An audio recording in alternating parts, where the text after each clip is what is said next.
All right, thank you both. A bill that would block gender-affirming treatments and therapies for Texas children stalled this afternoon in the State House. The bill already passed in the Senate is on track to pass the House with majority Republican support, but not before the Public Health Committee addresses a procedural mistake that was pointed out by Democrat opponents. All of this happened as protesters disrupted the House's proceedings this afternoon. Fox 4's Alex Boyer following today's developments. Alex. Yeah, guys, that's right. You know, discussion on SB 14 didn't even get going until about 3:15 this afternoon. And as soon as that point of order that you mentioned was raised and people in the gallery started chanting "trans folks deserve better," the speaker quickly cleared the chamber.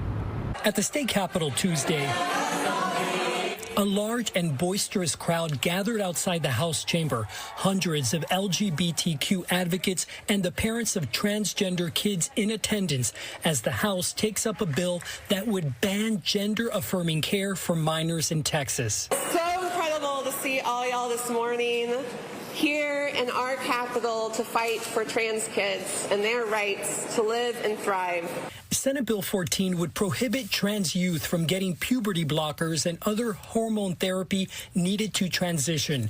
Trans kids who already access these treatments for gender-affirming care would have to be weaned off in a medically appropriate manner.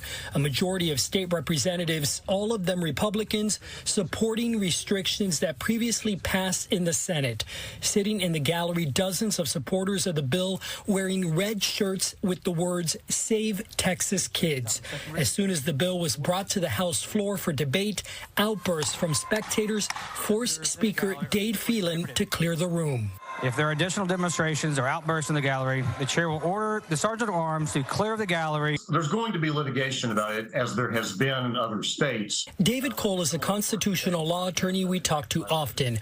Cole says if SB 14 is ultimately signed into law by Governor Greg Abbott, the Biden administration will likely get involved. Generally speaking, the challenges this kind of law have involved the Constitution's protection of equal protection. Everyone has to be treated equally. But Cole added the Department of Justice will likely face many roadblocks as the legal challenges play out. On the other hand, you have a federal judiciary that is well known in recent years for taking a very conservative, history-based, let's not extend these protections too far approach to this kind of constitutional issue.